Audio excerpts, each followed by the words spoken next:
मैं राजेंद्र शुक्ला ईश्वर की शपथ लेता हूं कि मैं विधि द्वारा स्थापित भारत के संविधान के प्रति सच्ची श्रद्धा और निष्ठा रखूंगा। मैं भारत की प्रभुता और अखंडता अक्षुण्ण रखूंगा। मैं मध्य प्रदेश राज्य के उप मुख्यमंत्री के रूप में अपने कर्तव्यों का श्रद्धापूर्वक और शुद्ध अंतःकरण से निर्वहन करूंगा तथा मैं भय या पक्षपात, अनुराग या द्वेष के बिना सभी प्रकार के लोगों के प्रति संविधान और विधि के अनुसार न्याय करूंगा। मैं राजेंद्र शुक्ला ईश्वर की शपथ लेता हूं कि जो विषय मध्य प्रदेश राज्य के उप मुख्यमंत्री के रूप में मेरे विचार के लिए लाया जाएगा अथवा मुझे ज्ञात होगा, उसे किसी व्यक्ति या व्यक्तियों को तब के सिवाय जबकि ऐसे मंत्री के रूप में अपने कर्तव्यों के सम्यक निर्वहन के लिए ऐसा करना अपेक्षित हो, मैं प्रत्यक्ष अथवा अप्रत्यक्ष रूप से संसूचित या प्रकट नहीं करूंगा। ये एमपी के नए डिप्टी सीएम राजेंद्र शुक्ला हैं। भव्य समारोह में शपथ ग्रहण कर लेने के बाद राजेंद्र शुक्ला ने अब पूरी तरह से एमपी के डिप्टी सीएम का पदभार संभाल लिया है। किसी इंसान को जब भी कोई ऊंचा पद मिलता है तब न केवल उसका पूरा परिवार खुश होता है, उससे संबंधित लोगों में भी खुशी की लहर दौड़ जाती है। और बेटियों के तो क्या कहने, अपने पिता की तरक्की देखकर बेटियों से ज्यादा शायद ही कोई खुश होता होगा, क्योंकि हर बेटी के लिए उसका पिता हीरो होता है।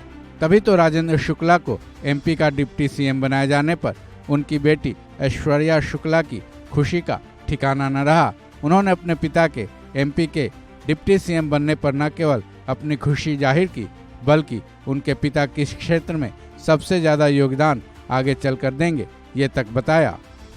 वो हमारे पापा बताएंगे। अब ज्यादातर उनका आई थिंक फोकस एजुकेशन में रहेगा और हेल्थ तो अभी उन्होंने किया ही है और अब एजुकेशन में जितना मुझको मालूम है उसमें वो फोकस करें।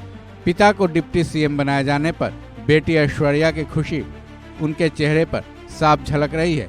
बता दें कि एमपी के डिप्टी सीएम बनाए गए राजेंद्र शुक्ला रीवा से विधायक हैं।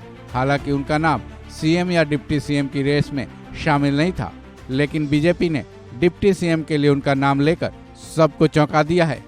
राजेंद्र शुक्ला के राजनीतिक सफर की शुरुआत 1986 से हुई। इसी साल वो छात्र संघ के अध्यक्ष भी चुन लिए गए थे। फिर उन्होंने 1998 में बीजेपी की टिकट से रीवा विधानसभा से पहली बार चुनाव लड़ा था, लेकिन काफी कम अंतर से उन्हें कांग्रेस के उम्मीदवार के हाथों हार का सामना करना पड़ा था।